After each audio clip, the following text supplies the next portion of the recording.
become semi-traditional to start with the musical beginning. I'm trying to remember because I paused Green Mile in the middle and Jen was making dinner and I was singing a Green Mile song. So now I'm trying to remember it so I can share it. Heaven, I'm in heaven. Oh, Is no. that one? Meanwhile, at the Green Mile, it made me smile with its amazing story. Green Miles. And then it went on from there. But it's an allegory. I remember that was part of it. It's an allegory. It is. Right. That's right.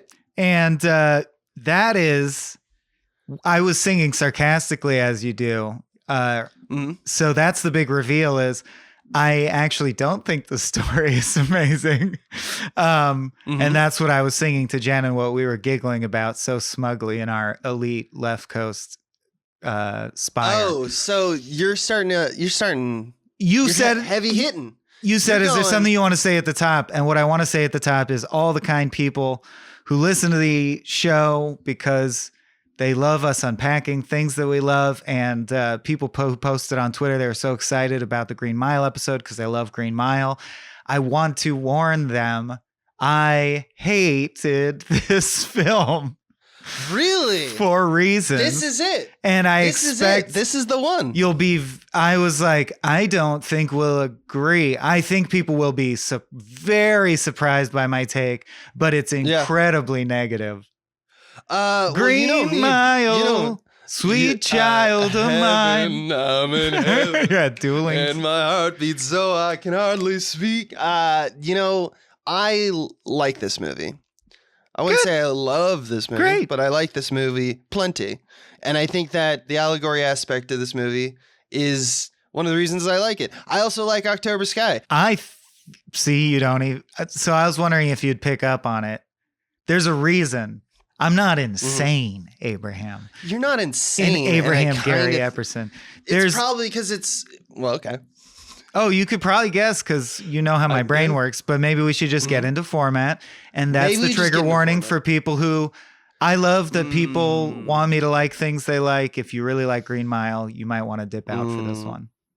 I don't want to ruin anyone's childhood if Mr. Jingles was their jam. But yeah, let's get into it. All right. Well, we're going to start as we do. This is structured. Welcome to Kings of King. I'm Abe Epperson. Oh, sure. I'm Michael Swaim. And I'll tell you what you do.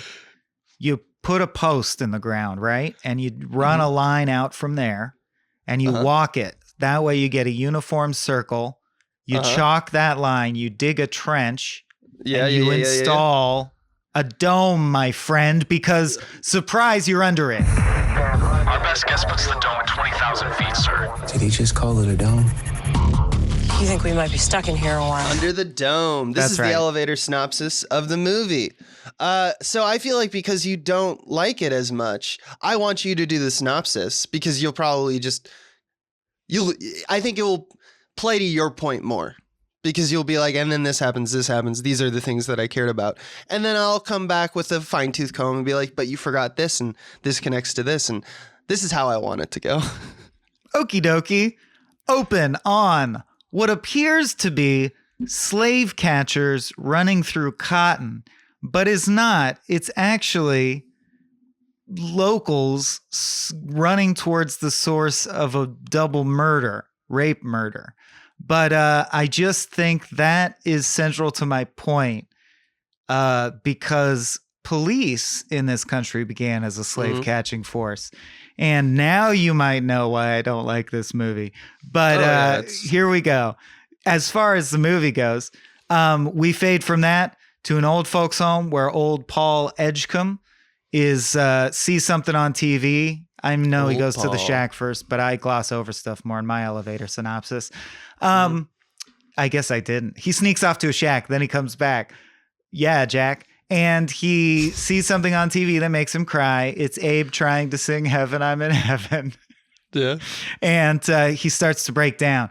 And his friend pulls him aside and goes, well, what's wrong? You got to talk about it. We got to normalize what's going on with you. And he says, let me tell you a story. It's called Saving Private Ryan. I mean, Green Mile. But I am Tom Hanks, and I had the worst urinary tract infection of my life. So we fade to Tom Hanks trying to pee, can't pee. Girls don't cry in baseball. Nope, it's not that one. It's this one where he can't pee. And he is a prison guard on death row. And they call death row the Green Mile. Most places call it the Long Mile. He calls it the Green Mile because theirs was green, the color of faded limes. And what proceeds is then sort of, I would call it a procedural. It's almost 3.5 episodes of a procedural. But if you know what I mean, it feels like we sort of get to know the prison, and there were a few stories King wanted to tell, and he interweaves them. There is an arc to it, but it's 3 hours and it takes its time exploring different nooks before it finally like convenes. So the basic threads are we get to know the people on death row currently, who are Del, short for Delacroix, a French Cajun dude. I don't think we find out specifically what he did. Sam Rockwell, who comes in about a third of the way through the movie, who's called Wild Bill and is really just a piece of shit. A classic Sam Rockwell character. And then, sorry, I forgot the actor's name, even though we used to have a sketch troupe named after him.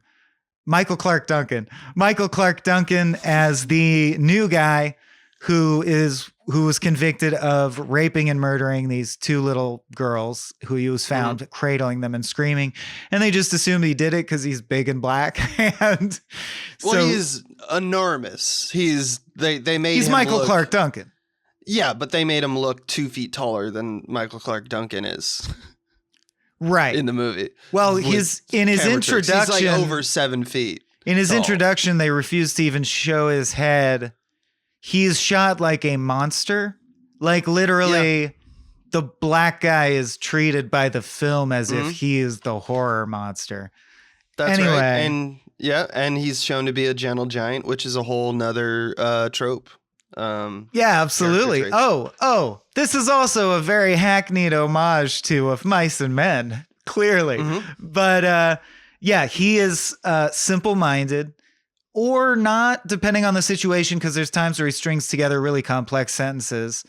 But it just seems like, which I actually think is an interesting avenue. He's psychic, and he can limitedly touch you and see what's going on with you, or tell if something's wrong, or if someone has evil in them or is damaged. And his main deal is that he has healing factor. He can pull your wound or your trauma out of you. It seems to damage him because it's in him for a while, but he can also vomit it out. And that's his deal. It's not fully explained. It doesn't need to be. It's just something that Paul witnessed in his life. So those are our players. And on the prison guard side, you got Paul Edgecombe, Brutal, who is not brutal. I think it's just a play on his name. And David Morse, Brutus is his name. Brutus, yeah, so that's right. Brutal. Harry, who is the guy from season 1 of Walking Dead, and Percy, of course. How could I forget Percy? So on either side of the line of law and order, you have one bad apple, right? So on the criminal side, they all seem to not really, like they shouldn't be on death row. But Wild Bill seems like he really probably should be on death row. Yeah. And then on the guard side, you got all the guards are to a level that I would call propaganda, which is my big problem with the film, portrayed as if Stephen King takes for granted that, prison guards, of course, treat the guards they're like the bridge of the Enterprise. They're like, no, sir, you cannot be racist to that inmate. Although he is in jail, he is under our aegis until he leaves this life. Except there's one bad apple. That's the way. Percy, his aunt is the reason he even has this job, and he just is a sicko who loves to treat prisoners brutally. And that's why you occasionally hear stories about police brutality. Anyway, Doug Hutchinson. Yeah, I digress. Percy's the evil one. It's not trying to be a statement on these issues. I just find it to be irresponsibly negligent in the statements it makes without making them on this issue. I'll get into that more. As far as the events of the movie, and this isn't a speedrunner or rant, so Abe can interrupt if I'm mistaken, but we also get a tour of the process. Like, they rehearse the process of executing someone, then they do a real execution, and they play a fun game with, like, the first time it's uneasy but jokey. They're doing a walkthrough. And then when they do it for real, you, of course, feel the gravitas of someone actually dying, and it's really fucked up. I mean, Paul's aware of it during that scene. He's like, no, don't laugh. We have to do this for real. We're killing someone. Yeah. Meanwhile, the warden's wife has an inoperable brain tumor. And it just so happens that a mouse enters the prison. These are the various threads that will be woven together masterfully by King. So at this point, Tom Hanks is wandering through the precinct, or whatever you call it, the Green Mile, I suppose. And Michael Clark Duncan grabs his wiener and sucks his evil out, and it cures his UTI, and he goes home and fucks his wife a lot. And then all night, by the way. That's right. It crossfades from darkness to, like, he arrives at home to there's no sun shining. He fucked all night. It's the same crossfade from Forrest Gump when his mom's being fucked, incidentally. But in that one, I think you're supposed to believe that's over time. Like, yes, she's having sex with men. In this, it is... They had a super 16-hour-long fuck session. That's right. And he came 4 times. They're very explicit about the details of it. Yeah. Yeah. So we'll get the main details in Under the Dome is my point. Dell, meanwhile, befriends the mouse. Percy and Dell have beef.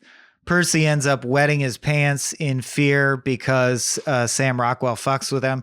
So Percy, out of petty vengeance, crushes the mouse, but Michael Clark Duncan brings the mouse back to life. So now, although Tom Hanks was apparently content to just have his wiener fixed and not do anything about that, everyone has seen that he has healing powers. So he decides to now do something about it. So he says, I'm going to investigate this John Coffey situation. He goes to see Gary Sinise, who is his defense attorney. It becomes apparent that Gary Sinise let him be convicted because he's racist. So at this point, his concern naturally becomes, oh no, my dear reader, not freeing Michael Clark Duncan or overturning the wrongful conviction of someone with mental illness, but instead breaking him out of prison to free him. No, dear reader. No. To save James Cromwell's wife. To get James Cromwell's white wife's brain tumor removed. That's correct. So John Coffey, JC, a Jesus Christ character, allegorically, is freed only so Black Jesus, I can't not tangent. I'm sorry, dude. Black Jesus, like the Giving Tree, is just here for you to extract his magic till he gets so tired that he wants to die. That's Black Jesus. That's the conclusion too, is that, like, ultimately we do find he's innocent. And we find Wild Bill did it because, of course, he did, because he's the only crazy guy. Yep. And he takes all that, he'd been saving all that pain, all that disease from Cromwell's wife, and he spits it into Percy, who goes insane, as he do if you were, like, filled with the devil. Went into filled with the devil. That's what it represents, a sin. Throwing it into his mouth. Now Percy, aka Doug Hutchinson, he shoots Wild Bill. So it kind of wraps that whole story up. And now he's also insane. So even though he was afflicted in the brain and ultimately a bad guy who, like, would hurt animals and would, like, hit people for no reason because he had a sabotage Dell's execution. Sabotage an execution because he wanted to see someone fry, all that stuff. He now looks like he suffered a mental breakdown. I do like, I liked that because he promised he would transfer to the mental institution as a guard the next day. And the next day This is very classic King horror story around a campfire. Yeah, he did transfer to that institution as a patient. Yeah. And so, yeah, what you're alluding to before I took over was that John Coffey kind of, even though he, like, Paul is like, all right, we got to get you out of here at this point because you're innocent. Mm-hmm. And Paul is about to do the right thing. John Coffey says, hold on, I don't want to live in this world anymore. Humanity is too cruel. I don't like it here. So just let me die. And it's kind of shown that a little closer when when they're about to put him in the electric chair, chooses not to have the hood on because he's afraid of the dark. So, yeah. And then we jump back out of time to the and he sings epilogue, heaven, I'm in heaven, in heaven as he dies. Yeah. And so we're now back to old Paul, and Tom you're like, Hanks. Oh, that's why he freaked out in the beginning. Yeah. And we reveal, things haven't been making sense. We thought it was him, but then for a second we're like, wait, is it him? Because he has a son that is like fully aged in 1930, like what was it, like 1935? Did we ever meet it? I don't remember his son as a character. I thought it was a photo. Yeah, or it was referenced. But yeah, you kind of put it together. The point is, Stephen King does his little reveal where he's like, Paul is actually 108 years old. And as like the coup de grace reveal, Delacroix's mouse, Mr. Jingles, is still alive. And so now even though it's been like 50 years since the execution, Paul talking to Elaine, another person who I assume is just his wife's just died, right? He says outlived everyone. He says he's outlived his son too. And we're kind of like left with this moment of like, dang, okay, so he can make a mouse live for another 50 years.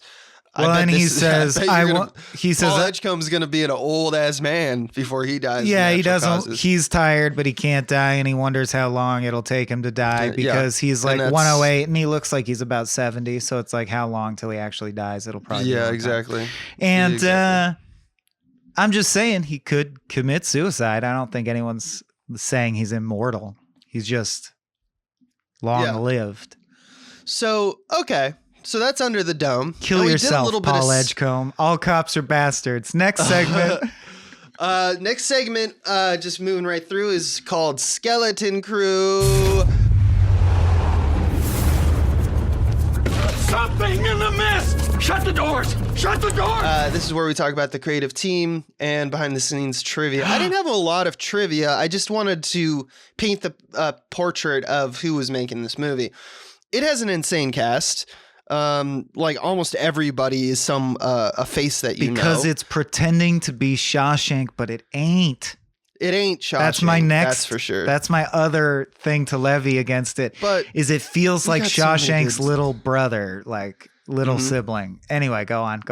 But I mean, give me more fodder. William Sadler, Harry Dean Stanton, Gary Sinise is in this, Barry Pepper's in this, Sam Rockwell, Doug Hutchinson, Graham Greene's in this.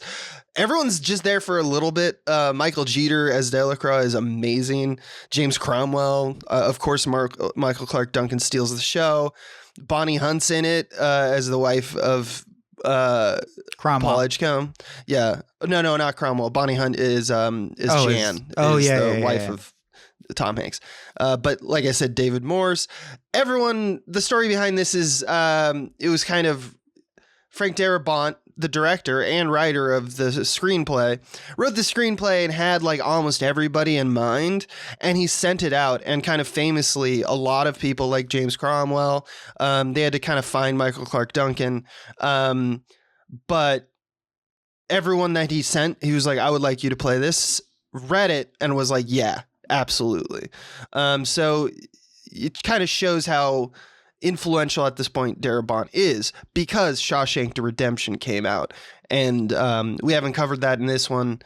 It's like, okay, we got one of the more interesting, like less melodramatic versions of Stephen King in the hand of Frank Darabont. The dude made Shawshank Redemption. This is very like Shawshank Redemption, incidentally. Yeah, but not yet. Or no, not. I know, but just in case yeah. people haven't made the connection, I want them to be aware. Yeah. We have covered that. Check the archives. Right, and he's so good, he can do no harm, and that's what we're kind of feeling about this. So this does kind of have like the expectation of like knocking our socks off when people were going to it in theaters in 1999. It's definitely trying to capture, it wants Oscars. It feels like it wants Oscars. It's trying to capture the success of Shawshank Redemption again. Mm-hmm. And I also question, I don't know. I would take the roles too. I'm not as extreme as this episode's going to make me sound, but I am like, it's bizarre to me that Gary Sinise would want to take this role where he's like, what do I get to do? Or he read it and he's like, yes, I get to be on this one scene where I sit on a porch and call a guy a Negro and compare him to a dog. It's like, what are you getting out of it deep down? I'm suspect. And it's too many times now with the Sam Rockwell love. Like, what is with only playing people who get to say the N-word, Sam Rockwell? You have to answer for that. What is your obsession with it? Are we typecasting him as racist? Is Sam Rockwell racist, man? These are your questions. These are my questions after watching The Green Mile. Well, I can't answer those questions for you, but we can talk about this. Sure. Yeah. But we can talk about this. You got to hold this episode together, man. I'm driving. No. I actually think that the questions you're asking are good. I'm not trying to avoid the questions. I'm just like, I don't have the answers to them. I don't think that there's much. I think this is something everyone's going to have to ask for themselves. And, maybe we should ask, all of history, why it's so racist. But at a certain point. I'm not arguing it's more than. I'm arguing. That's really what I'm arguing. Yeah.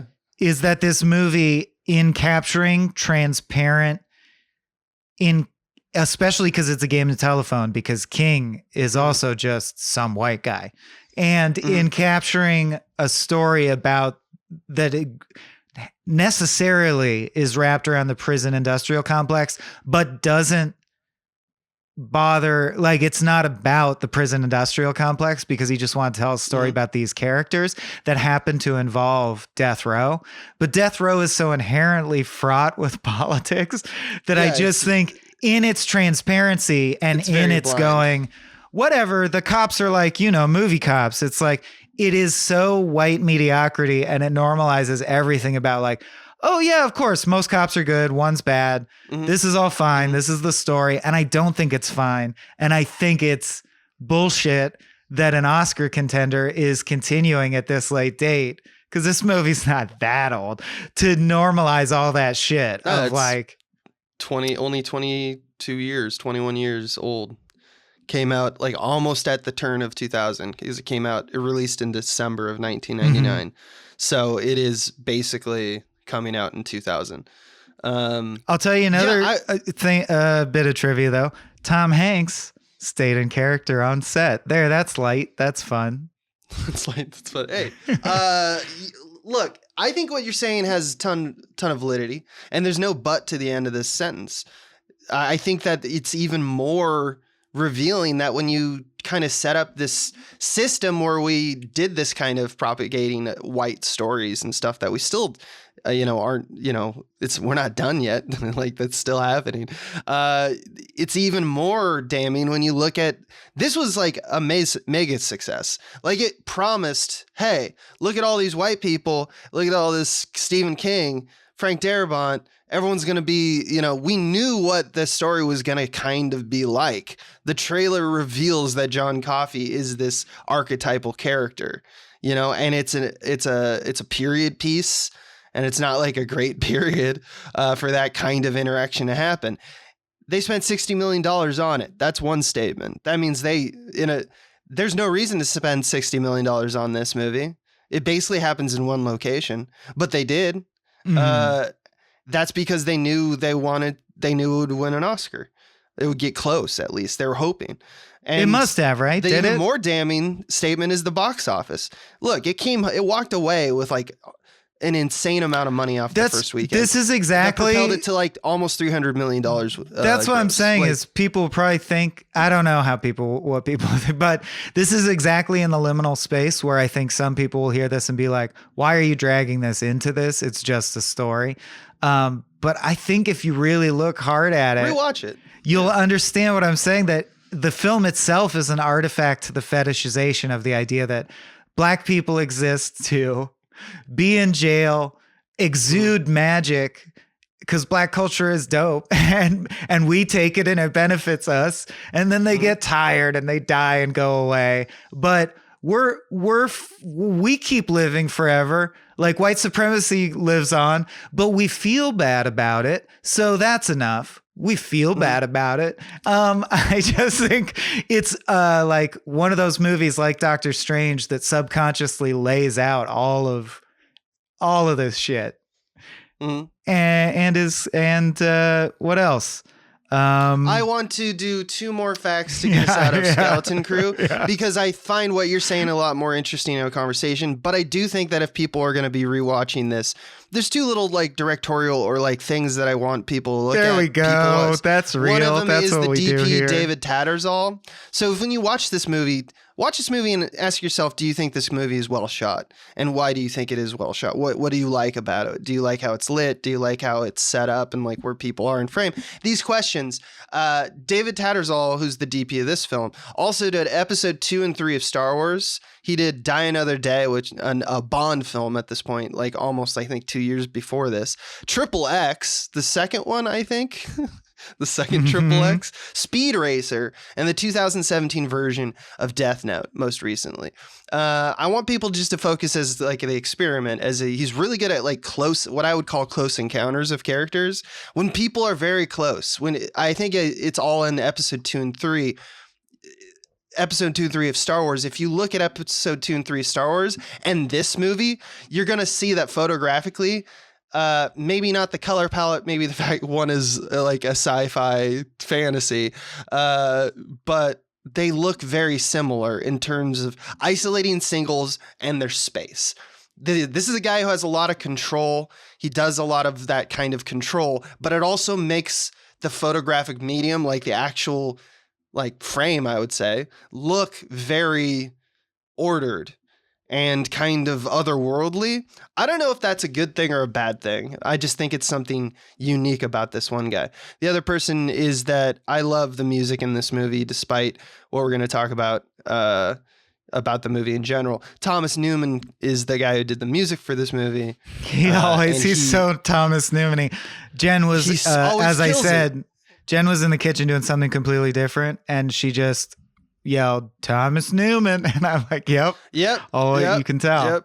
Yep. You recognize, I mean, if you listen to this podcast, I'm a big stan for just because of Wall-E. But I mean, he's done so many things. His name is worth a look. 6 Feet Under. What's notable. Amazing is that he does this just musically, because I like music. You know this, Michael. And I've studied music. He does this really amazing thing that I have not recognized, which he takes 2 notes. He does this like ding da, like he ding da, and he does that, and that's how it is his like triumphant. And signal. I'm like, go man, that's rad. So that's in like what we call that, I guess, a coda. He's establishing essentially this is the sound of like the Green Mile. When I do this, it's gonna feel triumphant. He does this amazing thing where he plays the same 2 notes on a minor sequence that like plays it, and it kind of does both things. It's like, oh, this is triumphant and it's still it, but there's something dark now. There's something horrifying, and oh no, this shit is about to get really fucked. He's the king of that, and this is the simplest version of him doing that, where he takes the same notes and makes them based off what's underneath, makes them feel happy or sad or, you know, someone who's like scrambled, and like he does like tension really well with it. It's just something I think that here's a guy who you know, before we talk about the movie, really knows his craft. He knocked it out of the park in this one. I'm not going to throw any shade at Thomas Newman for this one. But yeah, I think that's it. All I wanted to say about Skeleton Crew. That's like the team. I'll say a couple things about it from King's vantage, because I usually bring like the book background. It was famously released as a serial in little booklets, it was released in several forms, I think magazines as well, but we had it in little booklets that were released a chapter at a time. And I remember the phase in my life when that was our bedtime stories, as the new ones would come in and Dad would read those to us. And he said he did it to keep people from flipping. He was sick of people flipping to the end of his books. And he just thought it would be fun. Dickens famously did that with most of his novels. And much like Dickens, Stephen King has said he wrote this story not knowing what would happen. That's what he thought was funny, is people want to flip to the end, but he wrote this one not even knowing. From chapter to chapter, he didn't know what was going to happen. He was kind of on the fly about it. And he said the film's the most faithful adaptation of any of his adaptations, although I think he said that multiple times about various adaptations. But mainly about Darabont. I'm pretty sure he loves Darabont. Point being that I think there's a thread of the people involved in creating this are creating it very freely, and it is very reflective of their subconscious and unconscious.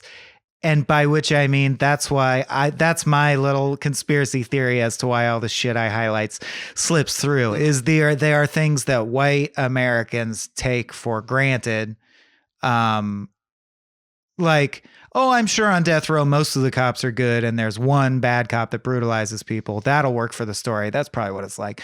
I think those come from places of not overt racism, but the very like white mediocrity. I think we should move on because I'm already doing it. No, I think it sounds like that's what we're going to talk about, because we're about to stumble into it. Bill, if you'll come with me, you'll float too. You'll float too. You'll float too. The scene work themes and symbolism of the movie, or whatever the hell we want to talk about. And what I want to talk about first is Thomas Newman kind of aside, because I did agree that the score was provocative. I felt that this is like transparent, safe bet filmmaking mediocrity at its most emphatic, because man, I've really infected you with you now hate Oscars as much as I do. I do. I hate how hard this is licking the boot of, please give us Oscars. We are shot the right way. The rim light is exactly a 1/4 inch thick on everyone always. Everyone has eye light. Yeah, the music is Oscar-ish. And I just thought, like, everyone in the cast comes in and does their work and does a great job, but there's no scene. It's like, it's not Reservoir Dogs with Mr. Orange bleeding out in the back of the car. There was nothing that demanded anything really other than your standard, like, I'm going to cry a bit now because it's Oscars time. Okay, so you're saying that you think it's a vanilla tale as well. From beginning to end, back to back, it felt like a procedural vanilla tale that takes place in this fake wonderland of nice cops who work at death row, where magic black Jesus saves everyone, and then of his own volition, it wasn't our fault, gets out of the way. So it's not a moral problem. Give me examples of movies or literature that you like where it's highly allegorical, like, like a Sartre play or something like that. Like this, that you actually liked. Maybe you don't like allegory. Do you not like it when the symbols are very presentational in this fashion? I like kind of like removing yourself from having to find them, saying like, no, that it's obvious what Mr. Jingles is. Mr. Jingles is humanity, waiting for, in its own powerlessness, waiting for judgment from God. This whole thing is about the devil and hell and heaven, right? That's what my argument is. I don't think it has that honed of a point. I think King was just riffing a lot of the time. Like, dude, in the scene where here are my notes, and I think they're on point. So he's home drinking a bottle of milk. We meet his nice wife. There's no stakes or drama. Nothing at the beginning or end of the scene is the same, other than he promised he'd go to the doctor. It's the lowest stakes possible thing you could talk about. This movie's 3 hours. I don't understand why. We cut to the plot development of there is a mouse in the Green Mile. They deal with the mouse for like a while. Then we cut to one guard telling the other guard, hey, Harry, did you know there's a mouse? And Harry says, really, there is a mouse? I thought Percy was pulling my leg. Motherfucker, who would lie about that there is a mouse there when there is not? How boring are your lives that that's a joke you would pull, is say that there's a mouse. Kind of the point. That's the point, though. But the point is, this movie is wasting my time. No. I'm not going to let you get It's 3 full hours. No, that's the point. And it's not structurally sound. It's 3 full hours and it's not structurally tight. I'm not disagreeing with that. I'm just saying it feels episodic in a way that it doesn't earn. That's true. It does feel very episodic because it does just like a 3-act play. Here's the shit we're dealing with. And maybe I don't like allegory that's too on the nose. There's a shot down a spiral staircase. First of all, if you shoot straight down a spiral staircase, you are screaming, look at this shot, it's a symbol. We look down on Percy, the bad one, in shadow, as Tom Hanks takes both the light and the high ground by walking up the staircase. It's mediocrity on display. It's just so easy and safe. You are right about the obviousness of all this. The only thing that I want to point right back at you is that, like, sometimes this shit works on you. Sometimes you're like, hell yeah. Because it's done right in a way. This is set up. I think it's maybe too much. I don't think this is, you're like to blame for this or anything. I think you're actually pronouncing a very important thing for how people watch and determine what is like art versus like what's just like a movie, right? And that's what an Oscar type movie is it's going, yes, let's all celebrate movies, but there are movies that are the best cinema. Of the movies, and this is one. Martin Scorsese says this is a real film, right? And stuff like that. With don't get me started on Martin Scorsese. I love that guy. But hate like, sure. The thing with it though is that when it's presented in such a way that it's like it does start to feel vanilla in this way that you're pointing out, and you're saying it's one thing after another time and time again. You can take an image that otherwise another movie could display and be like, oh, that's symbolic, and it's kind of obvious too, but it's awesome, it's perfect. But in this system, you're like, fuck it all, let's the content. The point of storytelling is to impart content. So like, I believe the content at the end of the day has to be brought to task for like what it is. I think that's so like if Nazi propaganda, which I'm not saying this is, but if Nazi propaganda is shot really well, like you can say, or Leni Riefenstahl is skilled in the following ways, but you still have to be like, but it's garbage. What's like, the point of the propaganda? Shit. Right. Yeah. So like, for example, even on the structural DNA level of this, Percy's bad, right? And Tom Hanks is good, and you're supposed to be rooting for him. And what's good about him is that he's going to make him transfer to be a guard at a different facility. Motherfucker, that's the problem. That's literally what happens in real life, and that's not good. Yeah. That's not a good, happy outcome. That's the basis for ACAB. That's the basis for ACAB. That's why cops, is you just, this guy abuses the prisoners. Transfer him to a different place. Problem solved. No, motherfucker, problem not solved. You have no conception of intersectional problems. Yeah, I think therefore you are abdicating all like statement on that, and you can't, because your movie is about prison guards who work on death row.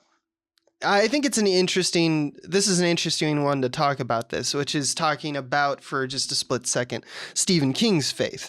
That if you actually look into it, if you guys don't know, he was raised a Methodist, but he fell out of organized religion, as you can kind of see representative based off of his, all of his literature. He's not a big fan of organized religion. He often remarks and points at, as some of the points of his stories, that they have skeletons in their closet. But he believes in God, and he believes in hell. In fact, one of the biggest disagreements he had with Kubrick was that Kubrick didn't believe in heaven or afterlife, hell. Yeah. And he thought ghosts were kind of silly, and that's why he felt that his work was like kind of like pulp. King believed in ghosts, and King is like, and hell is terrifying. And so even though he's not like your run of the mill, like, here we go, there's heaven, there's hell, and this is how it all works. And I'm basically making not necessarily propaganda for some Christian faith, but rather that I'm trying to make the case study for the traditionalism of how we kind of investigate morality as a community. That's what an allegory is for, right? So when I do all this stuff where we talk about like Percy's corruption and weakness, the disease he spits out is sin, JC, John Coffey, is obviously Jesus Christ, an innocent man sent to death for the sins of mankind. The reason that these things become more interesting is because what King's trying to do is trying to devise this parable to be like, all right, if you take it outside of society and just look at this small little story, that is how things operate. And then you're coming in and saying, well, that you're trying to, it's connected to all this other shit to reality. Stephen King is like, this was not the story for you to tell, nor was it. I just don't buy the bill of goods, man. I don't know. It just really didn't work on me. We can switch gears and I can talk about stuff that was technically impactful or good or whatever. Yeah. You want to do that? I actually think this is a fascinating discussion because we rarely do this with this type of stuff. And I think that this one, more than, I don't know, like thinner, deserves it, you know? Well, but I also think it's like, I'm not blind to the fact that, and that's what I think makes it insidious. Some lip service is done to, like, Stephen King's a good guy. I'm literally not trying to detract from that. I'm sure he is, or I feel confident he is from what I know. He's probably like, I think he's trying to say, right. He's black and on death row unjustly. I'm trying to say that kind of shit happens. I wrote Gary Sinise racist to say that's bad. And I just think, yes, that's true. It's just, and maybe I'm unfairly looking at it with 2021 eyes, and I have the privilege of being more educated on these topics by virtue of like my blessed ability to live in this year. But it's hindsight's crazy. 2020, baby. It's crazy clumsy to me to navigate it in that way and not notice things like, you treated transferring the cop as if problem solved, when that's not problem solved at all. You know, the things I'm pointing out that just seem like negligence. That's what I mean. It's racism by negligence, not racism by trying to be racist. It's also, in fact, a little bit straw man. Bit straw man. Part of the allegory is racism's bad. Like, I mean, that's where it lands. You know, it's lightly in there. I want to point out a different example because I think that there's a big loaded one. You know, that the whole movie's about. That I think my cheese slid off my cracker. I did like that. Well, Graham Cracker. I want to talk about Graham Greene. Well-known actor. He's, you know, Native American actor. He plays Arlen Bitterbuck in this movie. And there's a sequence where it's the first time that they really show the guards, the thing you were talking about earlier, where the guards have this kind of good streak, or there's this feeling of bittersweet justice when someone has been taken to the chair. We never see Graham Greene's crimes, but we know that the man, as displayed with the few scenes that we have at the beginning of the film, is kind of played in this kind of indifferent, comfortable with his death kind of matter. Doesn't seem like he could hurt anybody. So we kind of like, well, that's kind of a shame. Why should we send that guy to death? Then they have the scene where they're walking through all of the, you know, they're doing the rehearsal for the actual, you know, execution. And one of them asks the question, like, are we going to have like a medicine man to like come in here and like grab his dick and, you know, say whatnot? And this is like a non-passive racism that's being thrown at Graham Greene. And of course, our main character, Paul Edgecombe, goes, I don't even think I think he's actually a Christian. So it's like, it's that kind of stuff I think we're talking about. It's not even the stuff that's like illicitly racist, which there's fewer examples of. It's not negligent, which you brought up. Yeah. It is negligent sometimes. This is like a type of third tier kind of racism where it's more about, oh, you see this as a scene where it's building up the character. This person is good because they did that. It's funny to me because we typically call that type of thought process as like a Sunday Catholic, right? And King, of all people, has been well known for saying that he's against that type of Christianity. So it's kind of like, ooh, you're kind of telling on yourself with this stuff, is I guess what I meant to point out, that I think King is doing that. I think he's trying to say, this is a good thing that I'm doing here. That's what I mean. Realization. And it's the kind of stuff that it's all taken for granted stuff. Like the idea that they say what happens on the mile stays on the mile. And in the structure of the film, you see that as a virtuous act. It's like not snitching. But if you think about it in real life, you're like, no, a cop should snitch on another cop who abuses the prisoners routinely and let a guy burn alive. You should snitch on that. It's not valorous to have said what happens on the mile stays on the mile. You just made it seem that way with the camera angle and the plot elements and such. Like, to me, there's no greater symbol than the fact that the emotional climax of this movie is a white cop shaking a black man's hand as the black man comforts the white cop and is wrongfully executed for a crime he didn't commit. That's just like, that's a rough deal if it's an allegory about race relations in any way. And I think King would say, oh, it's not. I didn't mean to do, or, I'm not, it's more an allegory just about sin and whatnot. But I'm just saying, you can't start the movie. You can't have Michael Clark Duncan's main monologue be, I have a dream, I had a dream, and have it start with an image through the cotton fields and then say the allegory didn't involve race relations at all. The elements are suspect. They are suspect. I do have a question. Maybe I am trying to play devil's advocate, but I just want to ask one kind of basic setup. And then I have a question for you. So let's switch out. So remember, we've talked about in this podcast a lot that something that I think we agree with is that Stephen King he inspects Americana. He's an Americana horror writer. And he usually is just talking about the destruction of what America considers itself. Or perversion. The good folk, things between people, the good old America, the destruction of that is horrifying. So it's about the horror that people who think that they're holding up tradition actually exacting pain on others. Obviously, murderous cars and clowns and aliens aren't going to give you the same horror. He does that too. But even then, he'll try to find a way, like he did with It, where it's actually about systemic aspects, like with the sewer being that symbol.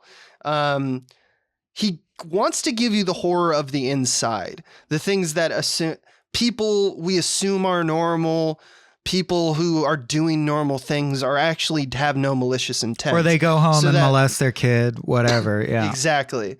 And so he wants to show that the assumptions of the grand American vision of hope is being tarnished by the other and from within. He's not Clancy, where it's the other entirely. King's done those, but his best tales are about how we eat each other up. Right?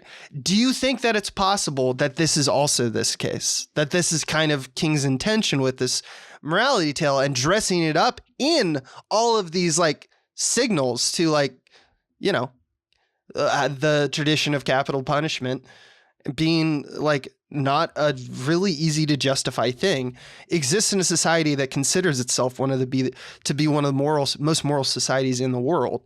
And he's saying that this is no problem. Or is he saying this is how we eat ourselves? If he was, it was so subtle. Like it's like it's like, can you give something credit for satire if it didn't work? Because everyone I would imagine that the $100 million, dollars that this made at the box office, everyone seeing it just thought it was a nice little emotional story about a guy. I don't think this was seen like The 13th, where you watch that on Netflix and you're like, that was about systemic racism. I think no, this is Green Book. I think this is it's super interesting that it's the Green Mile and the Green Book. I guess that's not that interesting because that's all there is to it. But they are both like facile anti-racist things that I think secretly are racist. I have the same opinion of Green Book. I think it's storytellers trying to not upset the WASP culture that is still the majority of the United States. Can I ask my question for you? Yeah, hit me. In an allegory where Jesus is going to die for our sins and he gets last words because that's the structure of being executed. Mm-hmm. You would think that is the moral of the story, right? That's the big line. That what he says? That's Jesus' Sermon on the Mount. Yeah. And he says, he killed them with their love. That's how it is every day all over the world. Mm-hmm. To me, so my question is like, what is that? What crystallizing human epiphany is that? What does that mean as the punchline of the moral of the story? That it's bad to rape little girls? I don't understand. Like, what's the crystallizing? There's nothing to that. He it's like whiffing. So I'm atheist. It's like whiffing your main. It's whiffing your main moment. What was that moment about? Well, this is me putting on the hat saying like trying to give King the benefit of the doubt, which is maybe at the end of the day what this podcast is doing. From my point of view, and maybe I shouldn't. I'm forcing you into that. I want to make an interesting podcast. I actually agree with almost 100% of what you're saying, but I try to look at story with like, well, here are the cards in play, and this is what I saw. So he killed them with their love. That's how it is every day all over the world. All right, what does that mean? To me, what I think King's doing there is he's talking about as a man of faith, and I'm not, so I may misrepresent this, but he's talking about God's true justice. Every day all over the world, people die. It's horrible and it's unjustifiable to us in a way. Now, it's often a reminder of how love can't do harm. But the reality is that love is at the center of all injustice, just as it's the center of all justice. Love is to be cherished. Love is the birth of all happiness we feel, but love is also how we destroy each other.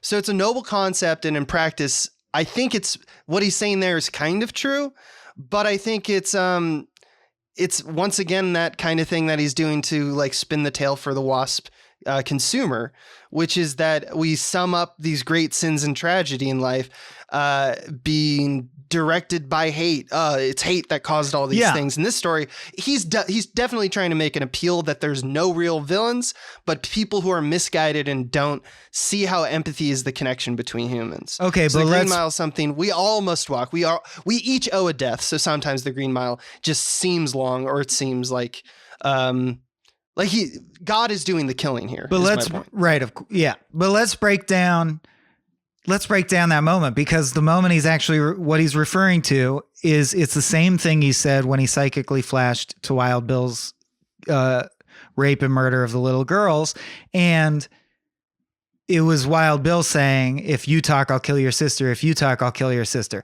So the very terrestrial, interpretation of what he's saying is the moral of the story is it's bad to coerce little girls into getting raped and murdered. And it's like, well, I didn't need you to a whole story to learn that, right?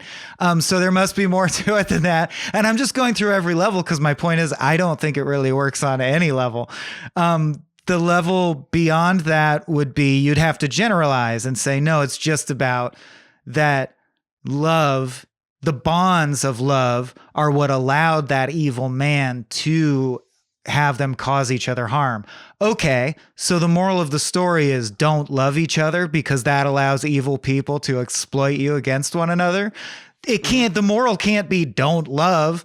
Well, the only morals I see are don't love each other or it's bad to rape and murder, and both are stupid morals for your story. I think it's deeper than that, deeper than you're giving credit. For example, earlier in that scene, John Coffey is doing his final meal and rites, and Paul comes and asks him if he should let him go. And he's like, I don't care.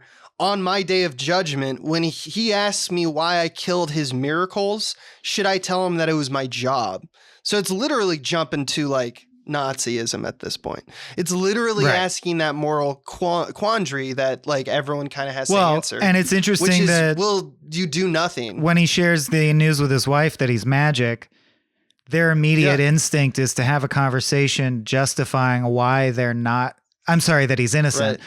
Their immediate instinct is to have a conversation to justify why it's morally correct for them not to tell the warden that he's innocent. Like, it would be so hard on him. He's already got a wife with a brain tumor. And his wife literally says to him, there's just no way out for you, is there? For you? Yeah. What about the guy sitting on death row who didn't do it?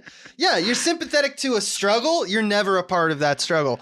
The movie should be from his point of view, not Tom Hanks's point of view. It's more interesting. That's why I think it's fascinating to me somewhat that Stephen King, by asking that question of like, I didn't do enough, also please forgive me, that is the basis of the Christian faith.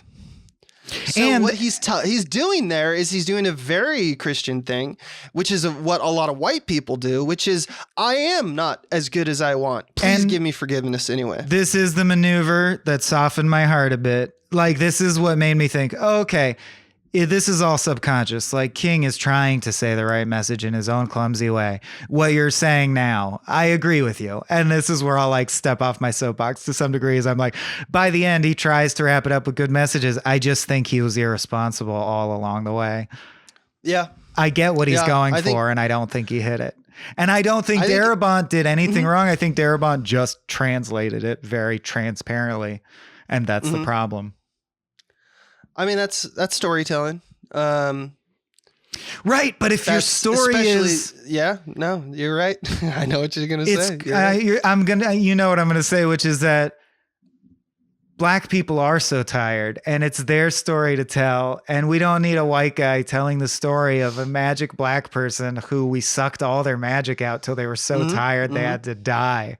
It's just a weird thing for King to be writing about, in my opinion. Yeah.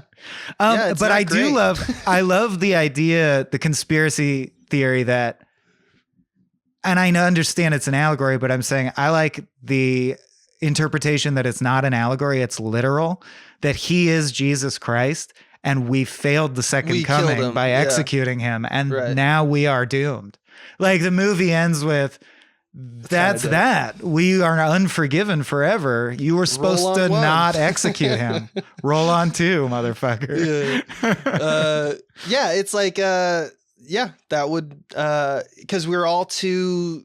It wasn't even Hickok's. I mean, it was Hickok's fault. He did the crime, actually. Well, it would speak to the American to save him, and we didn't. American original sin being slavery. That would be an interesting message. I think a little bit is still there. I think you're right to not treat it, because I think it would be like, not seeing both sides would be a very like selective reasoning thing, kind of something that is done a lot by like pundits who are arguing like, but did you think about it in this way? And it's like, no, motherfucker, you're just like throwing straw man arguments just so that we can argue about that aspect of conversation. I think King is doing what you're doing, but also it's more importantly to hold him to the fact that he's also setting up this, morality play in such an obvious, like traditional way and he's not updating it or saying that, he's not trying to say that we shouldn't be this way. He's just saying that like, it's a shame that it is this way.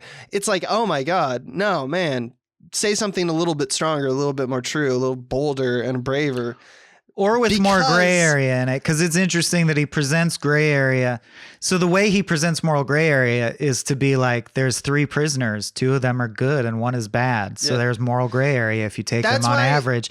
And it's like, no, why didn't you why is Wild Bill all bad? Why couldn't he be morally complex? That would have made this much more interesting. That would have made completely different tale. Like, here's the thing, is it's such a classic tale of like obvious goodness and obvious badness.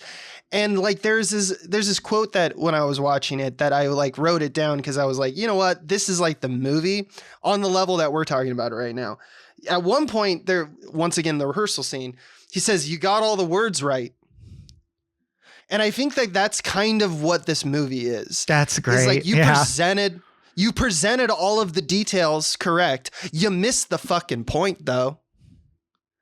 And the only defense, which is, I think, what is the truth, is all of white America was not aware of those points at that time. But a lot of us are now, and it's a bad look in retrospect. Yeah, I think that there's still one thing that I still think is true, which is that when we're talking about this meta conversation, Stephen King kind of feels just like Hollywood the machine feels that it needs to placate itself to this Christian, version of faith and this forgiveness aspects and all these culturally, like where we came from as a society. And that's not just limited to the white people, but it was dictated by the white people. Through history, we said, this is the morality that we chose. This is our flavor of beliefs. And he is pointing out something interesting here by saying that sometimes our virtues and our values force us to do something that is bad, like do our job, so to speak.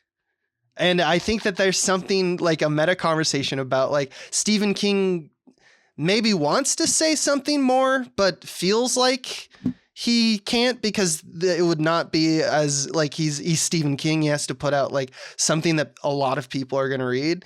And that's like, that shows a little bit of cowardice, right? That's what he's asking forgiveness for. Is that cowardice? That's what I mean. Is the thing that's soft. And we all have to do that. Am I going to do the best thing all the time? I don't think so. Like if we want to get real about it, like there's times in which I could have probably stood up and said something more about. That's what I'm saying is we're supposed to forgive him because at least he feels bad. And I see that for an individual person, but if it's an allegory for society and he represents white society that has its heart in the right place, but nevertheless lets everyone else down constantly, I don't really forgive society. I do forgive an individual human, but I think an allegory invites that That's a better discussion. Yeah, absolutely. I just think that there's too many combinations of lines that say that kind of stuff, like the killed him with the love. It's intentional. Yeah. He knows what he's doing. There's something there. He knows where he's at fault. Especially it all comes together in the end when he's like, and I'm haunted and that's my penance is to live or whatever. But I would still argue that getting off surface value, man. Yeah. If your punishment for your great sin of killing Christ is that you live an extra 100 years, that sounds like one of the better possible punishments you could get. It's like your punishment is laser eyes. Okay. Great. Sorry. I'll get out of your hair now. I understand it would be sad to watch your children die, but it's better than being fucking tortured in hell or whatever. That's right. That's right. Yeah. And I just to forever not be able to pee would be probably pretty apt. It's the simple oversights. Like it's crazy. Even from Wild Bill's point of view, I think most people are aware nowadays that like the movie treats it as good and almost like a wacky hijinks and like, hey, he finally got his. They exaggerate how like he is a shrieking monster so that you can feel good when Tom Hanks hoses him down with or Harry hoses him down with a fire hose or Tom Hanks puts him in ISO. But in real life, putting deeply traumatized, violent offenders in ISO just makes them much worse. Like that's not the right thing to do. That's the other thing about it's not a cute hijink that Tom Hanks put the crazy guy in ISO and drugged him. It's gross misconduct on the part of a guard. Right. And let's remember to separate God's justice, or what I think he's saying, to human justice, which is kind of like if we're going to see coffee as an extension of God in his parable here, there's an interesting interaction that like interferes with all of this stuff that we're like giving it the Green Mile the benefit of the doubt. And that is that like wouldn't the truly, true thing be for coffee to cure Percy of his like impurity, his corruption? Instead, he fills him with more vile because this idea is that the choice is what makes the sin. So like he's Judas in a way, right? Like he is obviously Judas believed in Jesus initially, but there's an appeal to something even like more that real to life, that evil people are moved to kill evil. He kills William the Wild Bill. That isn't necessarily true. Evil doesn't kill evil. Evil just will kill. All right. It's the only clear indication of King saying that hope triumphs over evil because God ordains it. And I don't know if I even believe that he believes that. Like, I don't, because I'm apparently a broken atheist. But I think it's when we're talking about what's the good thing to do and what's godliness, Coffee, who has the power to essentially cure sin, it seems, and heal people, chooses to allow people to act apropos of him and then let his judgment reign up from high. Like, I'm going to fill you with more bile and all that stuff because I'm going to make you be even like you, I've decided are not savable. That's like he judged crazy. Percy. Jesus wouldn't even say that, right? Jesus wouldn't be, I curse you to shoot this guy and go insane. That's pretty extreme for Jesus. Yeah, exactly. And Coffee knows what he's doing. So there's a lot to unpack there. And I think you kind of just got to watch the movie again, people who maybe haven't at this point.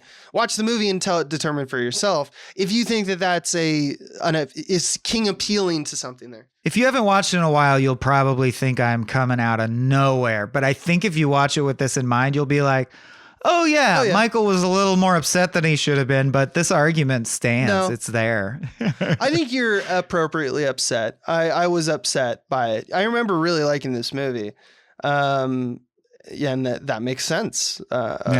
For most of my life, I've been like a vanilla, just go with whatever people That's are what saying. I would totally, guy, so. It's the difference. And I know the words become hackneyed at this point, but it's like the difference between woke and not. If I've definitely seen this movie before and none of these issues occurred to me at all. And now they seem so apparent. It's interesting that we change over time. Now you're so woke, you ain't never going to sleep. Exactly. As they say. Dr. Sleep. Good movie. Dr. Sleep.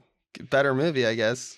Well, speaking of ranking the movies, are we ready to? Or do you got more? I think so. So this is a part of the story where we make, to quote Mother Abigail, the stand. Time to make your stand. This is our review. This is our review. Stand Stand in the place where you king now rate films. Yeah. Yeah, I have a question. Is the determination, we've talked about this. We talked about it, I think, on Dr. Sleep. But I just want to make it clear because it's now, we kind of have it in our head and we can make it clear pretty quickly. Is the determination of this list, Michael Swaim, the best movie or is it the best version of the story as an adaptation? Do we have an answer to that? Is our list format one or the other? Does it represent movies that resonate with you or movies that are the best possible outcomes in the movie version of the Stephen King tale? I think it's got to be the movie as it stands on its own, because if it was the fidelity of the adaptation, we would be reading the books, and we are not. And we are not. There you go. That's the answer, everyone. And everyone, Coen Brothers was about movies. Frame Rate's about movies. We love books. Books are great, but this network is largely a movie podcasting network. I think it's about the movies. Well, where should we start? Top, bottom? I think we should start at the top because it will add more tension that way. Ooh, okay. And so let's just count. We'll find out together as we go. Yeah. So number one. So my number one is still The Shining. The Shining. So far of everything we've covered, The Shining shines as the greatest flick out there. The Shining. Number two. For me, Stand By Me. For me, it's Dr. Sleep. I know. A little Stephen King superhero movie in disguise that I love very much. As we found, you liked Dr. Sleep slightly more than I did. Yep. Although Stand By Me wasn't far off because that's my number three. What was your number three? But hey, you know what? My number three is Misery. So now solid number really three. Confused. Yeah. Misery Loves Company. Because my number four is also Misery. So double your misery, double your fun. How about you? Number four. But don't have too much fun because then you'll get tired and have to Dr. Sleep, which is all right. And that closes our top four universe. That's an enclosed loop now. Oh, yeah. But moving on. Yeah. Number five, I pushed through the veil of The Mist. The Mist. All right, we've joined Peens again. We've joined. So at five, we're like, yeah, The Mist is thoroughly like in the middle there. Where I want to ask you where you think my Green Mile is going to land, but let's just go on. Number six. Well, if you think like I think, that is now I put Green Mile under The Mist. Christine. Christine. The first of 2 killer car movies. Mm-hmm. This was a tough one because you know I love me some Carpenter. I just think that the story of Christine is a lot more trite and useless as a I tale. just had fun with it. I thought it was better than it had any right to be, so it got bumped up a couple it's notches. Like Carpenter does this thing where he's like, I'm going to take like kind of stupid concept, with the exception of The Thing, stupid concept, and make it way better than the frankly should be. And that's what we saw in Christine. But so what was your me, 6? The Green Mile still beats Christine. Green Mile. Okay. Number 7, Thinner. Christine. Ooh, okay. You're really putting the mile down there. It's a long Green Mile. Because Thinner sucks. Number 8. It does suck. Dead Zone. I'm going to It, 1990s. It, which you also hated. I loved the discussion so much. Not a fan of the project itself. Number 9 for me is It. That's Dead Zone for me, baby. Okay, so now our like it's all 5 to 9 is an enclosed. I'm just waiting to hear where you're putting the Green Mile. That's my big thing. Number 10, the one we thought would be on bottom forever, but it's rising like a plucky little scrapper from the ashes. Dreamcatcher, number 10. Dreamcatcher. I'm putting Thinner there, but Dreamcatcher better than the Green Mile. I'm like, this episode will legitimately upset people. We will get comments saying, Mike, I love you, but you're wrong for these reasons. I don't know. We'll see. Time will tell. So what are we on, 11? Number 11? I believe so, because we've done 12 of these, right? Okay. I have to let people know. I'm not trying to say, maybe I'm as bad as King, because this is not meant to be a referendum on how important or unimportant missing or not missing the point of intersectional race relations is. Like, I'm not saying that's a bigger crime than making a bad film, but my number 11 is Green Mile. My number 12 is still Maximum Overdrive. That is the line you will draw. The line I drew is, I'm like, racism's bad. Be so shitty. Racism's very bad, and upholding white supremacy without even consciously doing it, normalizing that shit, very bad to do. Maximum Overdrive, though, have you seen it? It's quite bad. It's quite bad. And that's also my last one. So we all agree about that. But yeah, you put it lower. I put it a lot higher. I don't know if that, in the same way that is revealing about what you're saying, does that mean that I'm racist? Time will tell.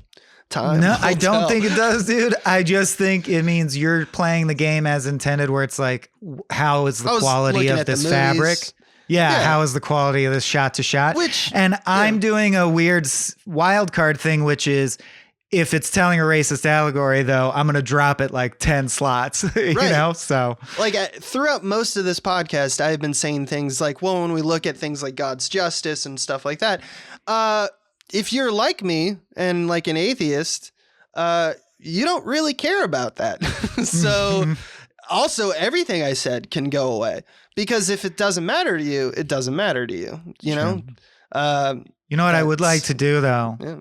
Would you do this with me? We should do a podcast where Adam convinces us both to believe in God really devoutly over the course of like 10 episodes. That would be amazing if he could do that. I don't think he can. And the intro theme would be that Dave Matthews song, Save Me. Oh. About the atheist who wants to get converted. Yeah. Yeah. Yeah. See, I don't want to put that kind of evil on him. That task. Nice, well, because no shit, man, like, I would love to believe in life after death, and I've just never been able to. It just doesn't seem, I just can't believe it. It doesn't seem true. And I never, ever have. And I wish I did. I would like someone to do whatever, teach my brain how to do that trick. Teach me to believe that there's an afterlife. That would be dope. I would take it, even if it's a delusion, but I somehow I'm immune to it. I'm excited about being convinced by things or seeing, truth and stuff. But you need to do a lot of work in order for me to see the truth. The Green Mile did a lot of work. I don't know if I still see the truth for all the reasons that Michael has said today. But at the same time, it's dressed up in very nice clothes. It said all the words right. It did. And those words were, Oscar, please. Please give me. So, yeah, there's that. Man, we're never going to work in this town, are we? Because, like, speaking of give me money, Frank, that's a Patreon.com. Frank Darabont's going to find this, and he's going to be like, right. Fuck these two guys in particular. You're never working in Hollywood. No. How sad to end with a house ad. Let's get the fuck out of here. Michael's making puns. I love it. I love it so much, my man. Hey, good conversation. Yeah. This has been a Small Beans endeavor. We're a bunch of pals who make podcasts, sketches, music, web series, and movies. The Beans always have new ideas percolating, so make sure to check us out at patreon.com/smallbeans. That's patreon.com/smallbeans, where you can browse all of our current and past content, see what we've got planned in the future, and learn how your support can help the small beans grow into huge, giant monster beans. If you enjoyed this content module, please like, rate, subscribe, or tell a friend about us. We love you.